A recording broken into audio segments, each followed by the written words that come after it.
Šobrīd agrāk es lidostā.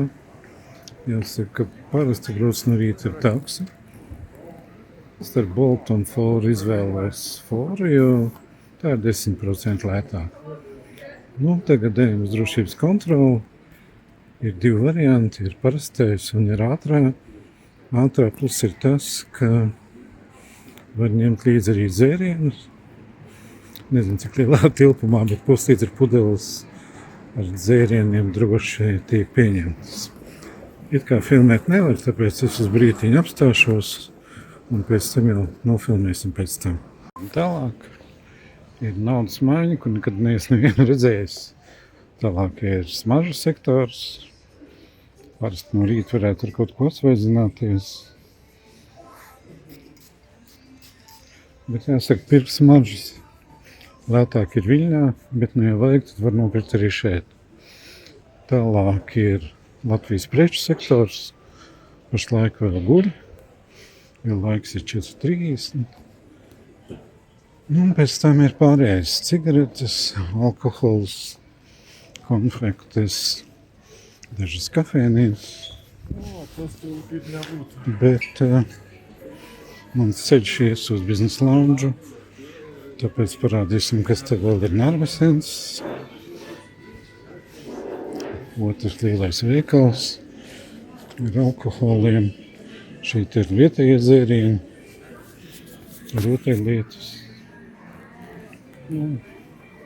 Atkal vēl viens lokālo izstrādājumu veikals.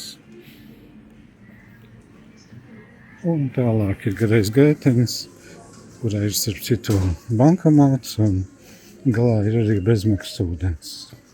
Šeit Viktorija, Secret, kaut kā klusi. Ūdens ņemšanas vieta. Tālāk ir transfers centrs, gadījumā atceļ lidojumu, tad šeit parasti jānāk nomainīt biļetīti, pilsīt būs ēdnīca un biznesa lounge. Parasti ērtāk ir braukt ar liftu, un pie lifta līdz mēs pienāksim.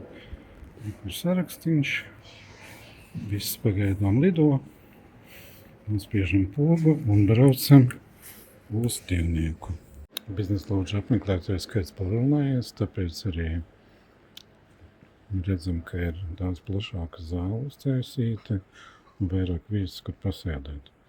Bet mēs sāksim ar siltajām uzkodām, kas parasti ir cīsiņi un vēl kaut kas pie tā klāt.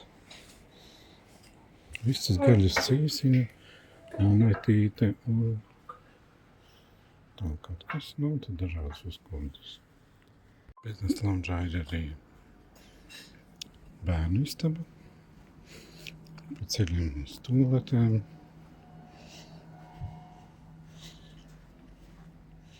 Bērnu istaba ar skrīju ar zeķiešiem un lācīšiem. Un tad tālāk ir arī dušas, tualetes un vēl vienā tālākā rindā ir viesnīcas istabas, kur var atpūsties, ja varbūt ne tikai atpūsties, bet arī padraiskoties atsevišķi.